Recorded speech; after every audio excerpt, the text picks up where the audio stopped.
This podcast is for entertainment purposes only and does not constitute professional advice. The views, thoughts, and opinions expressed are the speaker's own and do not represent the views, thoughts, and opinions of their affiliated organizations.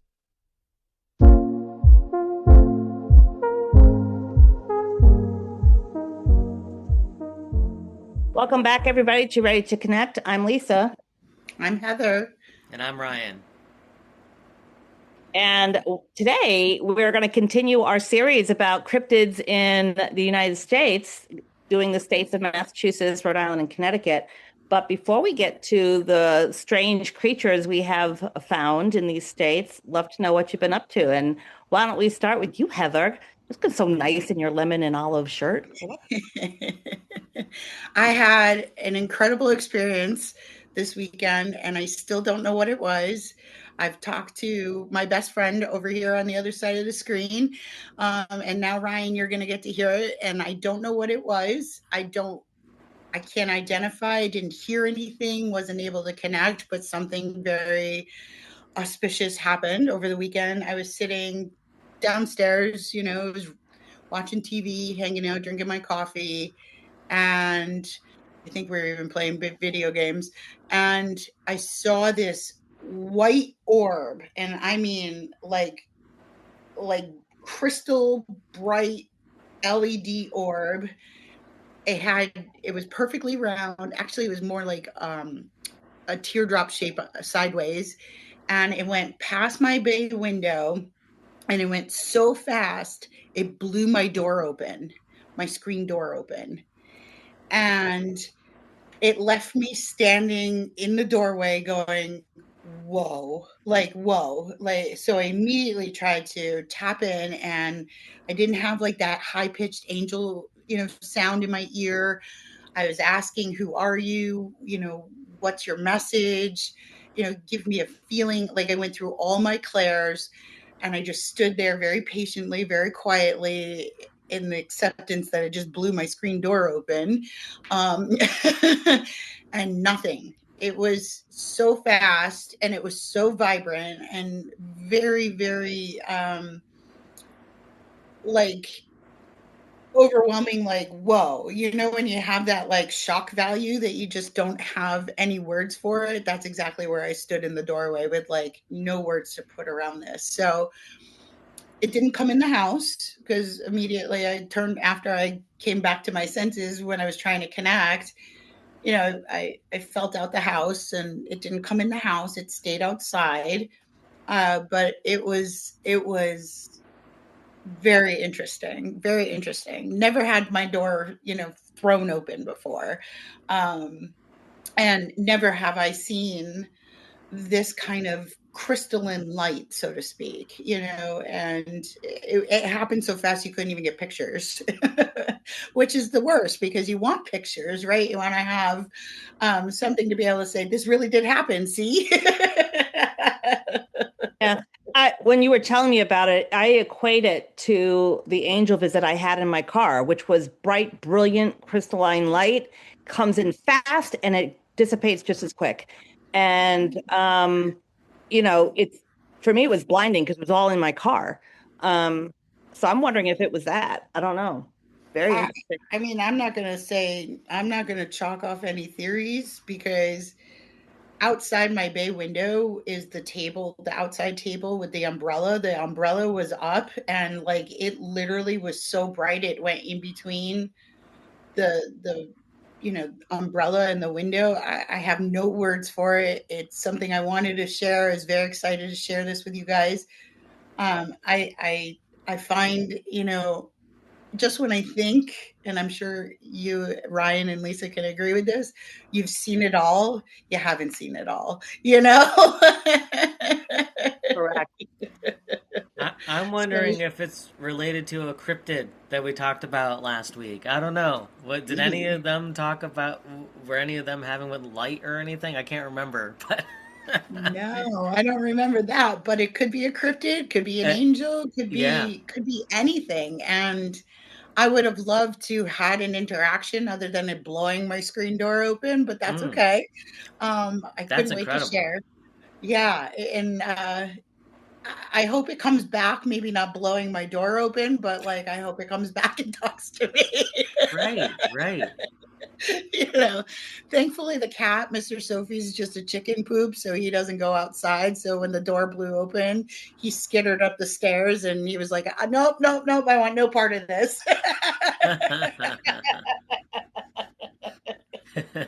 What about you, Ryan?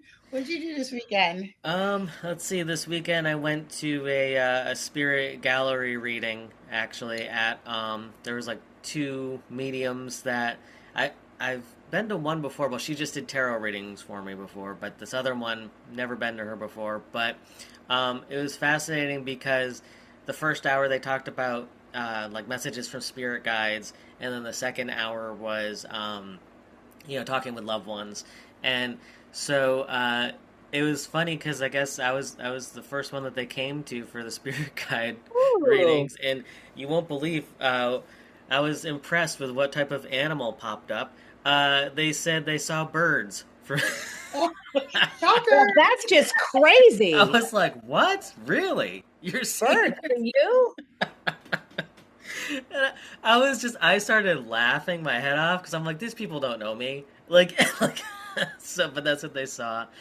But it was interesting because they said, that I may think that the crow is like my spirit animal, but that it is like one of my spirit guides, perhaps. But that really the message that's usually coming in daily, which is true, is having the goldfinch come in every single day, and that's just a reminder to continue to find joy in life. So on a daily basis. So and I was you have a lot of pictures of goldfinch. Yeah. You're right. That's true. So it visits every day. So, but I found it so incredible and also hilarious. As I said, I was laughing my head off right when they said that. So, but also, I don't know if we want to bring it up now, but what we did recently was we filmed an episode of the TV show that I've been doing called The Local Lens, and we interviewed both of you with Serenity Grove Wellness Center. So that's going to be coming out in November, the whole month of November. So when it gets closer, we could probably promote it more. But yeah, it was just such an incredible experience to share with both of you, and I'm glad that we did that. Yeah, it was a lot of fun. It's great to see you doing all that kind of stuff. We're excited for you. Yeah. Well, we're excited for Artist Haven Media. We're excited for you. And I think it proved even more so to me that on stage or in person, we are a dynamic trio. Even looking back at the images or the pictures that were taken, like we fit together like a puzzle. And I think it's just so incredible. And I'm very excited, very grateful you had us on the show. Can't wait to see it on the TV. So yeah, absolutely. Yeah, be really cool. Yeah. So that was about it. But how about you, Lisa? Anything fun?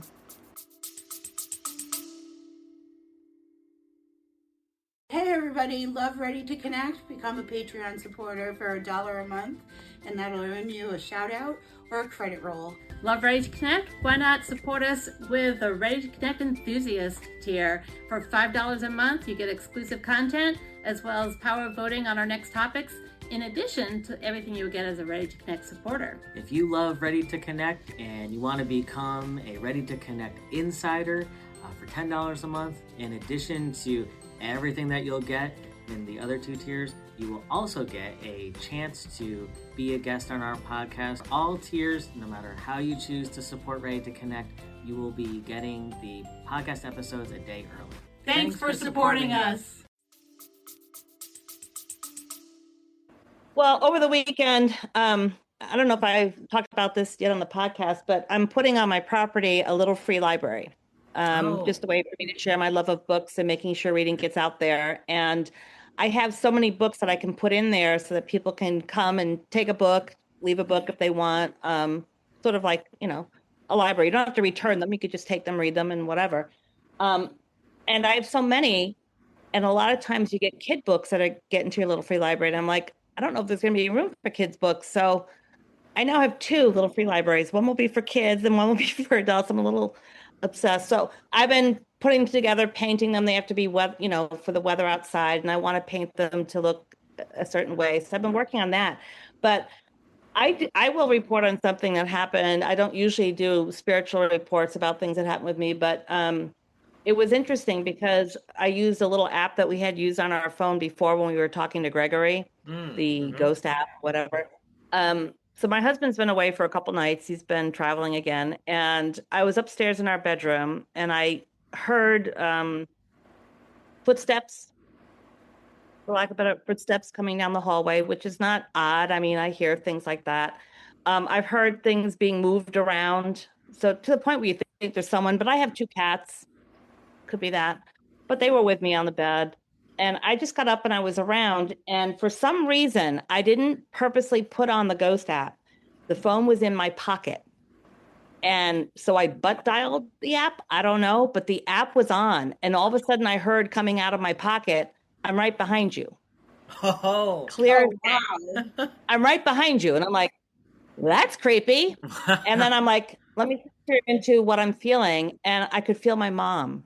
Oh. And then as I moved around, I heard beside you. And then I think the other one that came out, I heard baby. And of course I have my grandbaby, So I think my mom was around, just kind of in the house. I mean, she passed away in this house, but I don't know. But that was really weird to get out of my pocket. I'm right behind you. I mean, not even like behind. It was, I'm right behind you. And I'm like, okay. Wow. Okay. That's a little creepy. But yeah, and I felt her presence. And when I sat down and I was looking at, as I often do, which is a little obsessive, I know, videos of my grandson doing different little things. I felt her. I often get this feeling. I felt her kind of sit inside my body and just look through my eyes and just be great grandmother within the grandmother's body watching this baby. So yeah, it was different. But yeah, that I'm right behind. And I pulled the phone out of my pocket so fast. And I saw the ghost app going. I said, all right, let me keep it going on. I didn't put it on. And then I got beside you and I got baby. So yeah. That's so cool. I love when mom visits. That was such a shocker though. I'm not surprised because I'm painting. I'm doing some painting. She was an artist. I'm not surprised. She was also a reader. That she would be around when I'm doing that, or even looking at the grandson photos and stuff like that. But to have that happen, and I'm not very clairaudient. It's not usually my go-to. I mean, I'll hear things moving and footsteps and stuff, but to hear the voices is not necessarily what happens with me. So to get the ghost app saying right behind you, I'm like, okay, good thing I'm dressed. I don't know. That's really cool. But as we've talked in previous episodes of Ready to Connect, I mean, it's the energy, and so it makes sense that perhaps they went into the phone and turned it on. Sure. Yeah. Well, they do definitely manipulate electronics and stuff like that. My pop is known to do that in this house. Flicker lights, turn the television on, off, channel, whatever. Yeah. So. All right. Should we get right into our cryptids across America? Yeah. Yeah. Let's absolutely. We'll start with the state of Massachusetts, which was what I took. And we can't really talk about any of the cryptids in Massachusetts until we kind of talk about an area of the state called the Bridgewater Triangle. In most all the research I did about any kind of activity in Massachusetts, a lot of it centers out of the Bridgewater Triangle. And so this is in the southeastern corner of Massachusetts. It's about 200 square mile area. And it includes the towns of Abington, Freetown, and Rehoboth. And of course, when I saw Rehoboth, I'm like, oh, okay. I happen to know that that's the town where Heather's boyfriend is from. So once I get done, I'm going to call her and ask. I've been to Rehoboth quite often. Have you ever seen this? Have you ever seen that? But this area is known, it's long been associated with very bizarre creatures, unexplained phenomena, paranormal activity, the site of countless cryptid sightings, strange occurrences, you name it, right? In the heart of the Bridgewater Triangle is the Hockomock Swamp, which is a vast primordial wetland. And the Wampanoag people, what's called, I guess, Hockomock Swamp, stands for the place where spirits dwell. It's been described as eerie, mist shrouded. I'd love to know if this swamp is shrouded in mist. So next time you're up there, Heather, maybe go visit the Hockomock Swamp.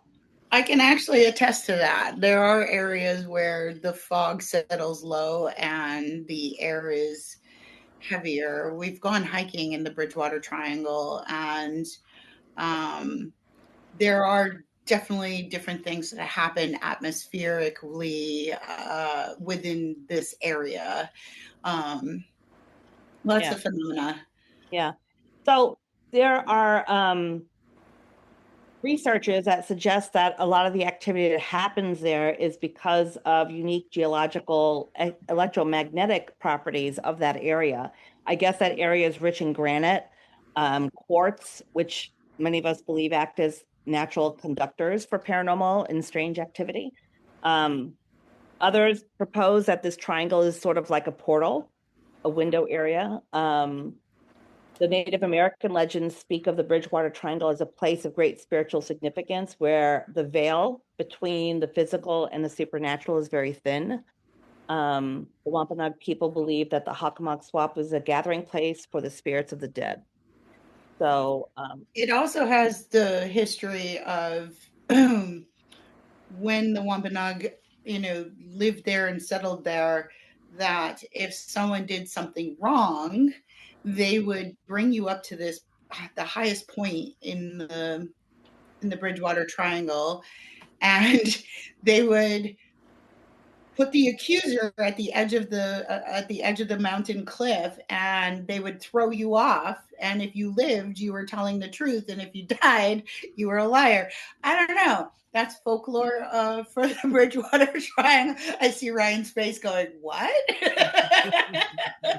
But it is true. Well, if you live and you're like a broken spine and can't move, you could at least say, "I was telling the truth." I was telling the truth. Yeah. So now the cryptids, there's quite a few cryptids that are known in this area, but many of them I couldn't really find any kind of like significant sightings, let's just say, just stories, So I'm not going to report on a few of them. I'm sorry, but my freaking cat Odin here is just like all over me. All right. He wants to. Of course, he wants to be on the podcast. Yeah, he does. He certainly does. He's going to be the cat communicator. Nails need to be trimmed. Of course, one of the cryptids that are found, many frequent sightings in this area is Bigfoot, but we'll get to Bigfoot in a whole nother podcast series. There was another one called the Hockomock Swamp Beast, but anything that I read about them, they seem to really resemble Bigfoot. So I just left that alone. So I think maybe the Swamp Beast is the same as Bigfoot. So I just left that alone. But the two I do want to report on, one is called the Pukwudgie. The Pukwudgie. So these, first of all, Pukwudgie is also deeply rooted in Native American folklore. They're all around the world. Yeah, all over. The Pukwudgies are not just in Bridgewater Triangle only. They are said to be, so here's descriptions of Pukwudgies. They're small, troll-like beings. They're described as having gray skin, large ears. They are also, I have another description here that says they're about knee-high. They resemble a half-troll, half-human creature with porcupine quills protruding from its back. They, depending on who you talk to, which Native American tribe you talk to, they are either mischievous, pranksters, or they're very malevolent, very evil. There's some sort of lore and story with the Wampanoag tribe, and the end of the story goes that the Pukwudgies and the Wampanoag are at odds. They don't like each other. So a lot of the Wampanoag stories about the Pukwudgies are more of the malevolent type. In fact, they firmly believe that the Pukwudgies will entice you to some sort of harm. or death. They've been known to be ones that will entice you to the edge of the cliff and push you off, basically. So, pugwudgies are said to possess a range of supernatural abilities that include the power to disappear and reappear at will, sort of like the Dobby, the gnome in Harry Potter, you know, Okay. that's what I pictured. They have the ability to shapeshift into other forms. They, according to the Wampanoag, can lure humans to their doom with enchanting music or lights. There are some legends that suggest that pugwudgies can wield very powerful magic, such as the ability to curse those who offend them and to control the forces of nature. So, like I said, it runs the gamut depending on which story or who you talk to, right? There have been sightings of pugwudgies reported throughout Massachusetts, particularly, like I said, in that Bridgewater Triangle area, and the Freetown Fall River State Forest also. Most eyewitnesses describe the creatures in this area to be 2 to 3 feet tall, very large heads, and glowing eyes. Some have been reported to have been chased by them. So, I mean, if you're running away, yeah, maybe that you'd be run after. I don't know. There is another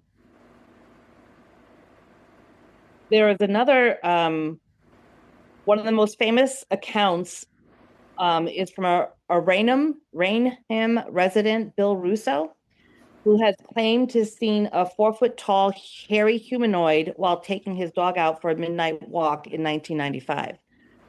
I don't know. Do you walk dogs at midnight? I guess you do. I mean, I have. So Yeah. Okay. So be aware, you might run across. So right. he said the creature spoke to him in a very high-pitched voice, saying "Iwachukir," Iwachukir, very high pitch. And so later, Bill started to believe that what the creature was saying is, "We want you, come here." Iwachukahir, in some sort of broken English. Of course, he didn't follow or go near the creature. But Russo's not the only one to have seen. There was another one, Peter Muse. He writes the blog New England Folklore. And in 2019, he published a story from a resident of Lawrence in Essex County. He calls her Miss S. And this one happened 30 years earlier. So this is even earlier than, 2019. She said her brother Bob had been watching TV in his grandparents' living room when he suddenly felt someone pulling on his hair from behind him. And he turned around and he saw a small creature with white hair looking like an old person. And when he turned around to look, they went scrambling out the back door. Wow. Okay. Well, that's creepy. And then a neighbor down the road, when she was coming home, she noticed that a light was on in her house. She looked through the window and she saw a creature that she would describe as female, but with the long white hair, small old person. And the creature looked up, saw her walking up to her house, and ran out the back. So that's interesting, right? Yeah. So very interesting. And then the last report of a pugwudgie that I'll talk about happened in 2023, so not too long ago. And this Mary lives in Norwell, and she was taking care of a friend's Labrador retriever. And so she took the dog would wake Mary up between 4 and 5 a.m. to take it for a walk. So like my cats wake me up to just be fed. And when she went out on those early walks, nothing for a few weeks strange happened at all. But on March 1st, it was pitch black. And as they walked on the road near the watershed, the dog stopped in its tracks and let out a low growl. She was wondering, okay, is this a raccoon? What's it seeing? What kind of animal is there? But she saw crouched near the woods a small humanoid creature. It was covered in what looked like matted black fur. Mary thought the creature stared at her with glowing green eyes, but isn't sure if she just imagined that I would imagine like if you're caught off guard and you're seeing something, you're not quite sure. Whatever that creature was, she and the dog ran home. A few days later, the dog went home to its owner, and she thought that would be the end of her strange experience. But on the night of March 13th, Mary heard some unusual sounds coming from outside her house. It sounded as though something, sorry, it sounded like something was quietly but definitely insistently tapping on the side of her house, possibly on the window. And at first, she thought it could be her daughter had locked herself out of the house. But what she saw when she looked out was a small humanoid that she had seen near the woods, and it was outside her house, tapping on the wall and the windows. And in talking with other people, I guess somebody in her area said, I think what you saw was a pukwudgie. Interesting. Wow. Very cool. Yeah. I don't know if I want to, yeah. Some of their features kind of remind me of like some of the folklore from Ireland of the Fae, right? Some of the kind of mischievous energy and leading you down a different path and watching you. It's interesting, but not completely aligned with a Fae, but there was similarities in the stories you were reporting. Sure. So both, the one man who heard the high pitch and it sounded like come here, obviously leading him wanting to go somewhere, and maybe this other creature outside Mary's house tapping on the windows and doors, maybe wanted her to come out and follow it. I don't know. Very interesting though. Yeah, I don't know if I saw a small humanoid with fur tapping on my house, I would go out and say, hey, let's go somewhere together. I don't know. Do you want to play? I want to play. That was a pukwudgie. The other one, which I actually find to be even more credible, is the Thunderbird.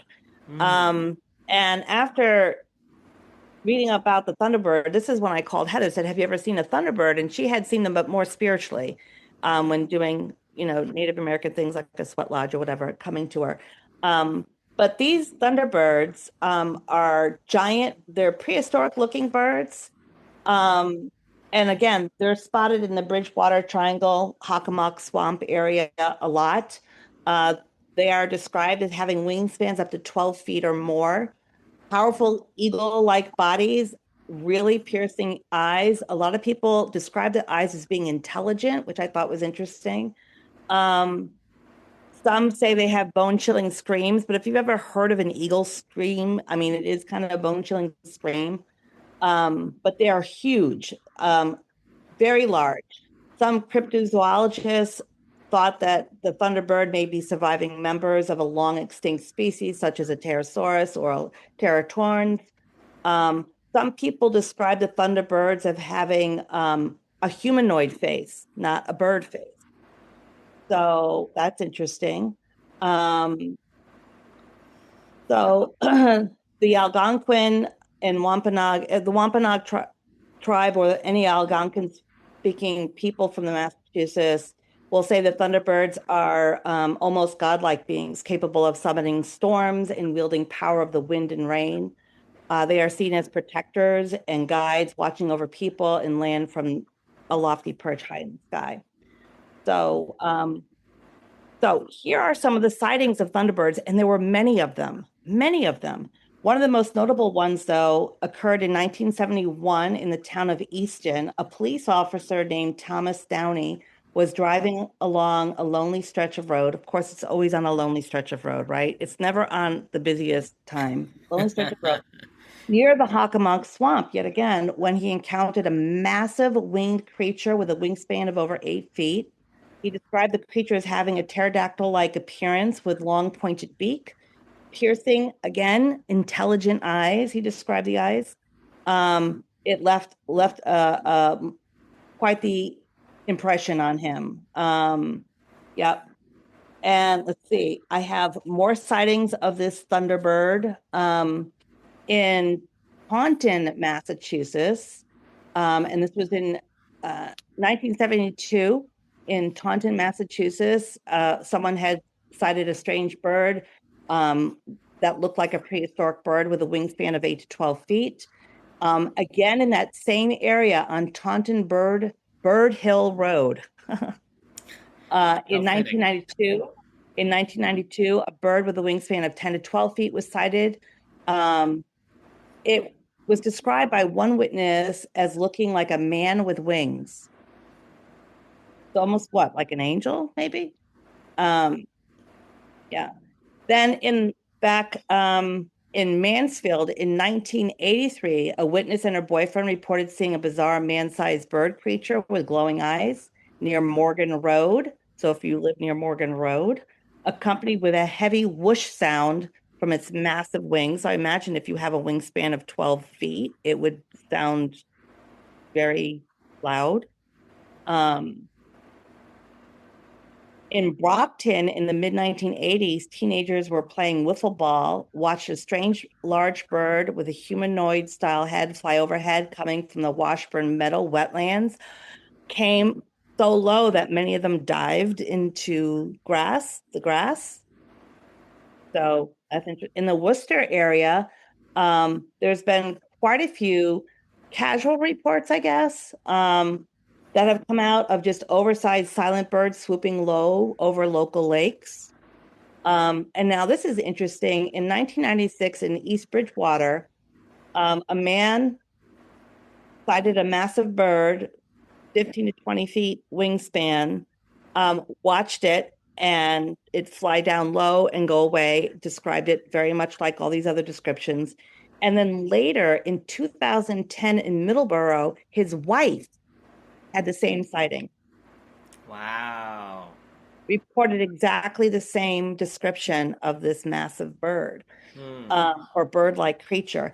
And then I listened, I think it's on Unsolved Mysteries, but I listened and watched a episode of a man retelling a time when he was a younger teen, out riding bikes with his friend, and he was talking to his friend, and his friend basically yelled out, "Oh shit," and ran and dived into the tall weed.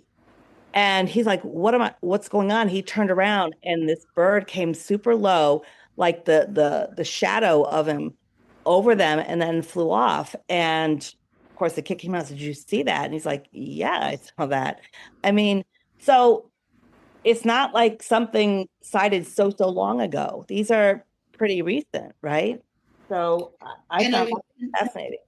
And it's a big span. I mean, you said Brockton, you said Worcester, you said Taunton. Well, so in Massachusetts, it's Rehoboth, Taunton, Raynham. Okay. So those are all kind of in that triangle. Right? But Worcester is more towards Connecticut here, down 395, and Brockton, I believe Brockton's by Boston, correct? Yeah. So a wide span of sightings, not just in that Bridgewater Triangle.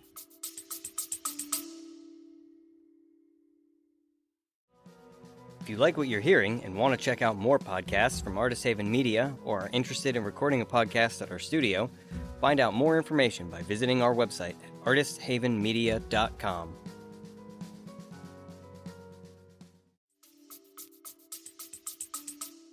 Yeah. So, but by far, most of them are centered in that area. Yeah. I just found it to be really fascinating. I mean, you're not going to mistake an eagle, let's say.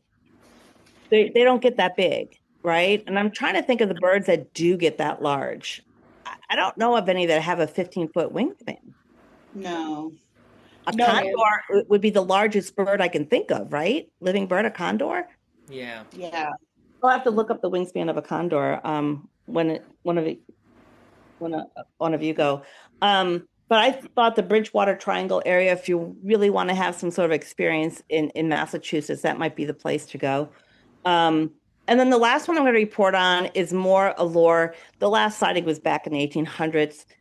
Well, they say up to present day, but I don't have an actual account to give you. And that's of the Gloucester sea serpent. And I just want to report on it because in our bonus content on Patreon, I reported on a sea serpent in Maine, and both of you had talked about one in New Hampshire and then one in Vermont. Mm-hmm. So Massachusetts has its own snake-like monstrosity. It's known as the Gloucester sea serpent. It was first sighted in 1817 by a fishing vessel that reported seeing a 60-foot creature they described as black and leathery with a serpent's head that contained eyes as large as a pewter plate. So, I mean, the plates back then weren't as large as they are now, but you get the idea. This was pretty big for them. And sightings of the serpent came as far away as the Long Island Sound off the coast of Connecticut here. And there even an instance of a serpent that reported to have shown itself to a crowd of 200 off Windmill Point. In 1818, in July of 1818, William Sargent claimed that the serpent had passed so close to his boat that he could have touched it with his oar. I would think if a massive serpent came that close to your rowboat, because an oar is with a rowboat, right? You would probably have tipped over. I don't know. I would think so. Or get funneled into some kind of little, what do you call it? Yeah. Not tornado, but whirlpool. Yeah. Yeah, there you go. I was gonna say riptide. So seeing them would spark hunts for this serpent back in the day. And so one hunt organized by Captain Richard Rich. Interesting name. Yeah, right? So Rich himself, the captain himself, claimed to have harpooned this serpent at one point. And then, of course, it was seen with the spear sticking out of its head, which some people say, well, maybe it was really a narwhal that, lost its way. I don't know. You have all these stories that aren't really necessarily corroborated or anything like that. But sightings of the serpent, the Gloucester sea serpent, have been continued to come sporadically up through the time to present day, including a sighting in 1980 in which the serpent allegedly stared at them with eyes of pure evil. Oh, wow. Whoa.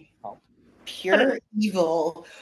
I don't know. Statement. What is pure evil?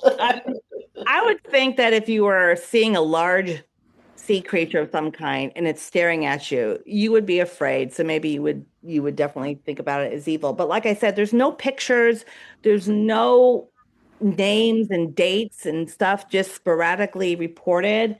But it's interesting because I wanted to bring it to the table because we are noticing that there's at least a lake monster or a sea serpent so far in the 4 states. And I'd be curious to find out if there's one in Rhode Island and Connecticut. So and are we creating a map? We might have to if we get a lot of serpents like that. We might have to. And then I have one other, but I'll save it for bonus content called the Dover Demon. So yeah. Ooh. Yeah. So where do we want to go to next? Should we go down to Rhode Island? Yeah, where are we going next if we look at a map? Either one. Let's go to Rhode Island. All right, sure. So Rhode Island, I found this interesting because a lot of half of my family is in Rhode Island. So a big Italian family. So it was interesting going into this state and seeing what's there. To be quite honest, I didn't find much. There was really only 3 cryptids that I found. 2 of them, it wasn't really recent, but still interesting enough. And then the third one, well, we'll hear about it. But it was more recent. So the first one is the, I might butcher this, Gloucester Ghoul. It's a legendary fire-breathing beast, first reported in 1833 by treasure hunters looking for Captain Kidd's gold. So that was a long time ago. And witnesses claimed that it smelled like a burnt wool, had glowing eyes, ram-like horns, and scales. And I was like, those are all like completely different images. Yeah. So. Like a horned dragon or something? I guess so. Yeah, with glowing eyes, and somehow it has wool on it. I don't know.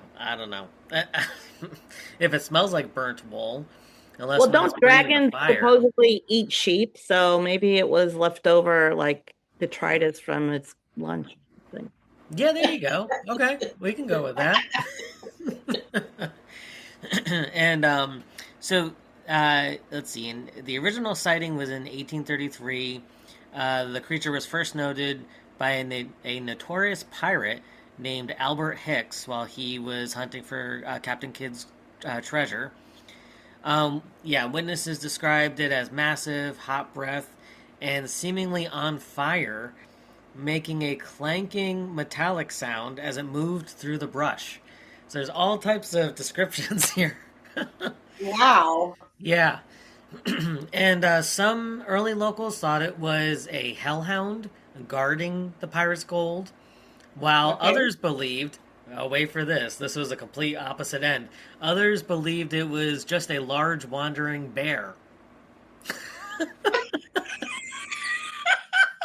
So when I read this, I was like, okay. All right. Interesting description. Like, I'm imagining, like, this dragon, with this, cryptid coming out, breathing fire, whatever, and then, or it could just be a bear. I mean, I don't know.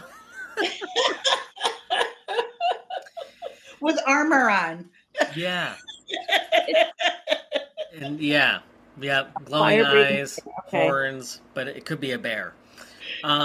Maybe the bear decided to, like, wear a hat or something. I mean, I don't know.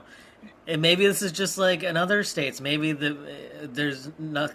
I guess the bear's not wearing flannel shirts or anything. So I don't know. Maybe it's just wearing a hat this time.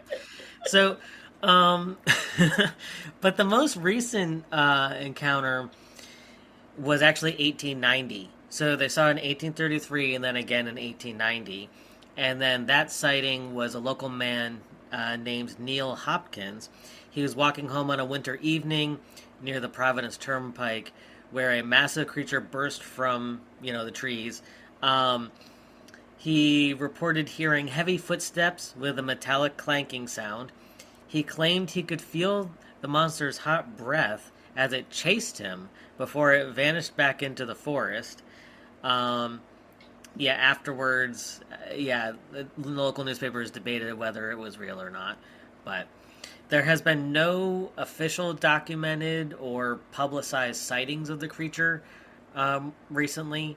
It's just become one of Rhode Island's, forgotten cryptids. So, it's interesting. I wonder if there was a type of creature. I don't know because the reports of what it looks like is so varied.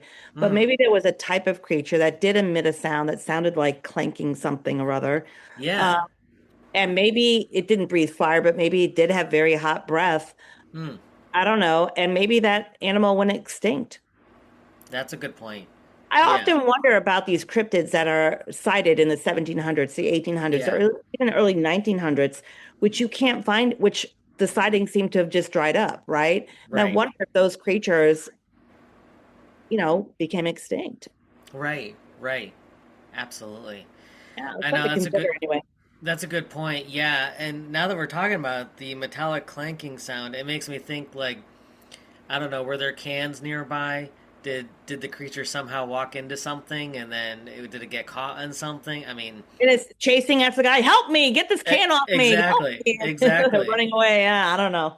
Yeah, and it does happen. I mean, even I tend to watch a lot of on social media, a lot of rescues, particularly cat rescues, and it's amazing how many animals get stuck in things like cans and things. Oh, absolutely. Yeah.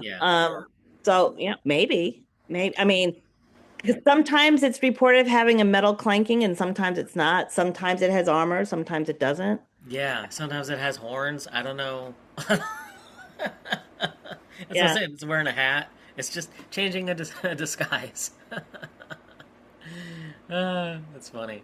What else you got over there in Rhode Island? Yeah, so the next one is the Woonsocket werewolves. So this is a canine humanoid beast sightings reported around the northern parts of the state of Rhode Island.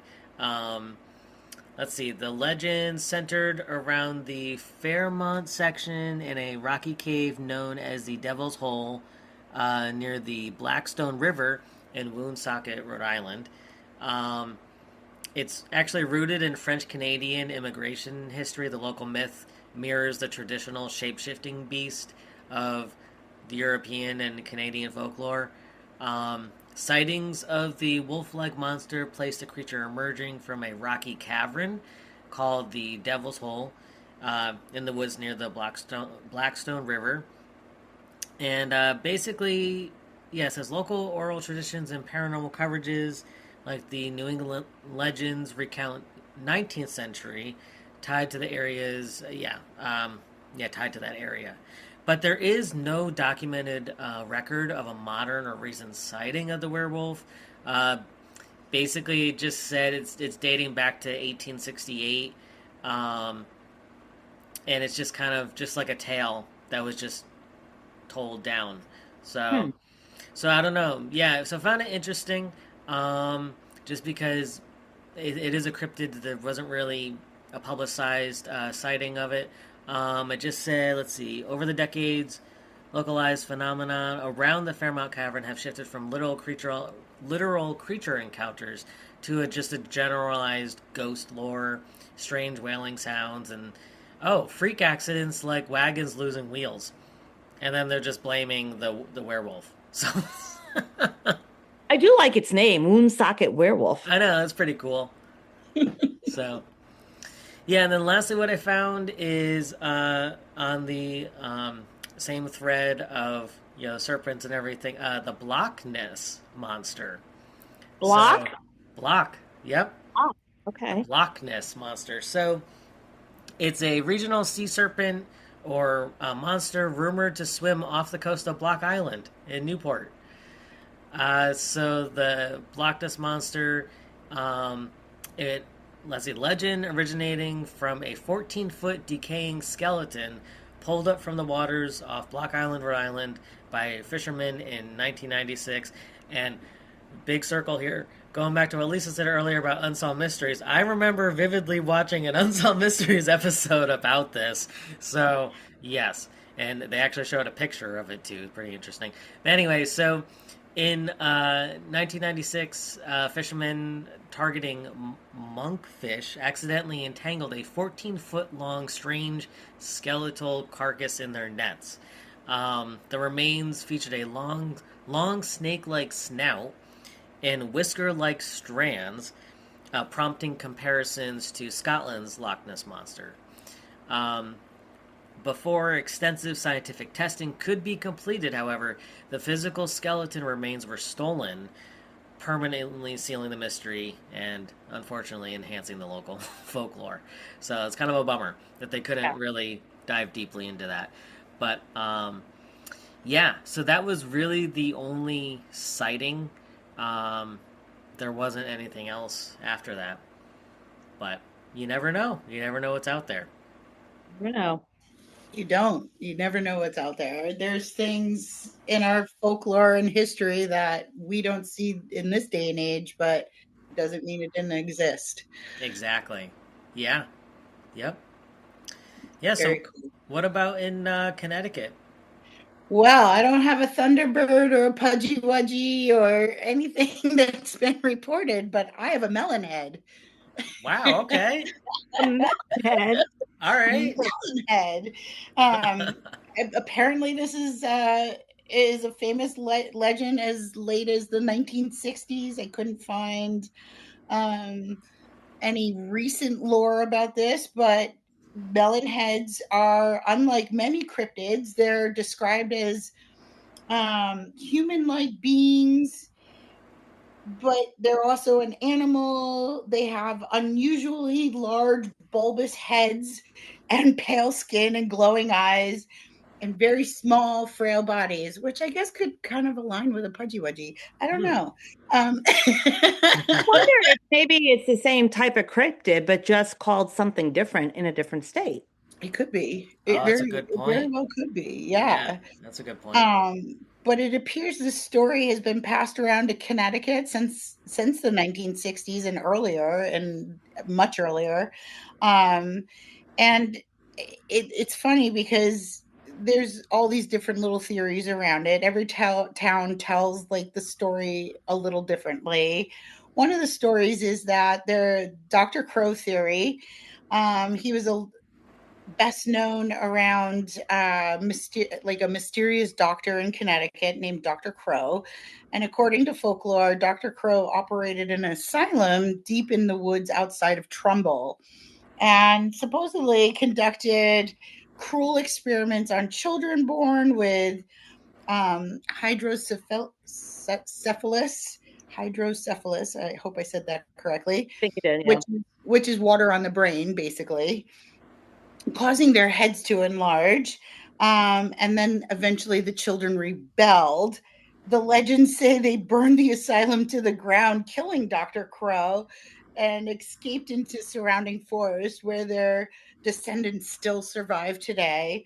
Very cryptic, right? Very, very.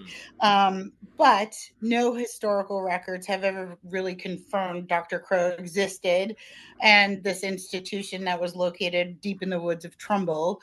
But, you know, it's a folklore, it's a cryptid. And the second theory is that it's an inbred family legend. Another, yeah.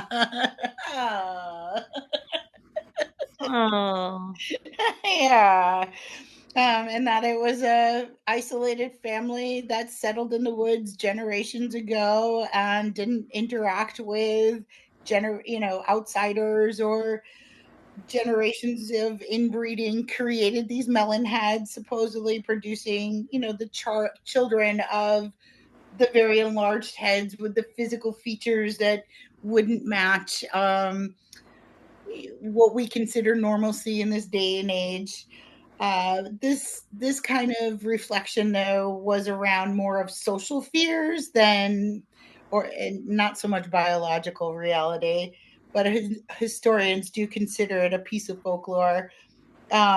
Beginning in the late 1970s and 1980s, the legend evolved. Some storytellers claimed that melon heads were escapees of secret government genetic experiments, which, hey, who knows? Maybe they were. Can't denote it. Can't denote it. But the version likely grew alongside the Cold War conspiracy theories during that era. It's interesting, but where they've been seen, which was even more fascinating, I don't get down to Trumbull very often, but I know a little bit about Trumbull, is the most famous roads where you see melon heads were Velvet Street in Trumbull, Saw City Mill Road, Saw Mill City Road in Shelton, Zion Hill Road, back roads of East Haven. Teenagers recently have described that they've seen something, had an encounter, and were told, oh, it's just a small human and darting across the road, with pale faces, and everybody denoted it. But the thing that got these children was that they had large glowing eyes reflecting in the headlights like deer. The kids received a pummeling of rocks thrown at their parked car. It's a popular teenage story, apparently, that went around. When you shined a flashlight toward the woods, they claimed to see multiple of these children, oversized heads, and then silently disappearing into the darkness. The drivers also described that some of them had hoods on, and that they would skitter off into right down Velvet Street, which is interesting, right? But no creatures have actually been photographed. I guess maybe this is before everybody, if they were teenagers, they could have cell phones. I don't know. That's a good point. Yeah, interesting, right? Or again, being so surprised you can't get your phone out fast enough. Kind of like what happened over the weekend. Couldn't get my phone fast enough to capture anything. Daughter works in Trumbull. I have to ask her about it. Yeah, ask her if she's seen any melon heads, right? Interesting name. Then we move over to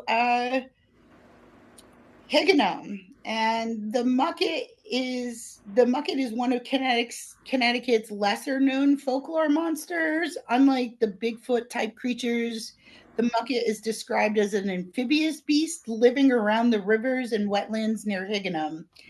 It's described to have very fish-like skin and a long body with horns, large sharp teeth, glowing eyes, and powerful claws. Some witnesses compared it to an enormous salamander crossed with a catfish. Interesting. I don't know. I don't know. There is a generated photo on Google for the mucket, and it reminds me of like a piranha with like Yeah. with like a snail body. I don't know. It's Yeah, that's interesting. yeah, it's very interesting to look up the the pictures of what people believe it is. But it's the legend started back in the 1800s, where local farmers claimed livestock occasionally disappeared near the marshes. And when children were warned not to play close to the rivers, the mucket would get them. And it's typical folklore creature. Don't go play near the marshes because the mucket will get you. It almost feels a little bit like a parent trying to just keep the kids from running away too far. Right. Makes sense, yeah. Yeah. But apparently, the mucket has incredibly strange behavior. It is known to raid garbage piles and steal food scraps. But when it's in its own habitat, you'll find it growling and splashing around. And when it's hungry, it'll knock your trash cans over. And most incidents happen after dark. There are actually no confirmed photographs that this has ever surfaced. And some people believe it's like a large snapping turtle. Some people believe it's an exotic animal that's kind of morphed over time that got loose. Maybe an angry beaver. I don't know. Gotta go to Higginham and find out. Guess we need to go to Higginham. Guess we got to go play with the mucket. I don't know. And I like the But name. It sounds like Muppet. yeah, exactly. So it's not like Kermit. It's it's something else. Absolutely. Terrifying. Does not look friendly for sure. No, no.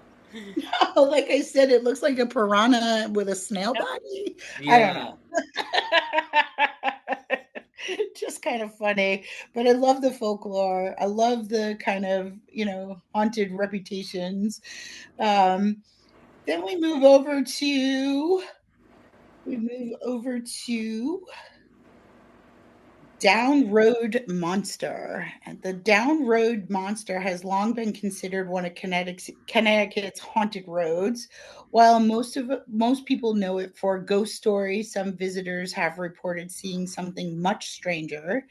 The creature has become known the Downs Road Monster. They believe it's 7 to 8 feet tall, covered in dark hair, long arms, bright reflective eyes, and a full strong odor, which to me, again, harkens over to maybe this is almost a Bigfoot sighting that got a generic name. Witnesses commonly report that it has heavy footsteps and it follows hikers, which again, it kind of resembles some of the folklore around the Bigfoot legends, which is clearly awakening again in our society. I can't wait to get to our Bigfoot expedition reporting. But people do hear growls from the woods, the eyes reflecting like flashlights, and figures crossing trails, disappearing into the marshlands. Some paranormal investigators have also reported hearing screams, unlike the known wildlife in the area. So it gave it a haunted reputation. It's just and this area is associated with ghost legends and mysterious lights and abandoned roads. But you never know. You never know. And unlike many legends, this all happened around Moodus. So Moodus, Connecticut, which is still very much here in Connecticut, untouched land. It's pretty rural, yeah. It's pretty rural. And so if anything is living out in the woods, like this would be someplace that it could probably safely hide. But people say it's a powerful spirit beneath kind of the earth that comes forward, and it has colonial records dating back into the 1700s. It's very interesting. So, Moodus noises with the Downs Road it all kind of connects together. Maybe it's a traveling, traveling kind of road that these cryptids are using all throughout Connecticut to get up into Massachusetts and Rhode Island. I mean, we're very closely connected together. Considering Massachusetts is so large. Yeah. Definitely. And I have some more, but I'm going to throw that over onto Patreon for you guys and report that. One of my favorite stories is the Jewett City vampires, which I will report on if you come on over to Patreon and let us be in your ears. Yeah. Well, we're going to focus our cryptid eyes over to New York, New Jersey, and Pennsylvania for our next episode. So hope you're ready for that.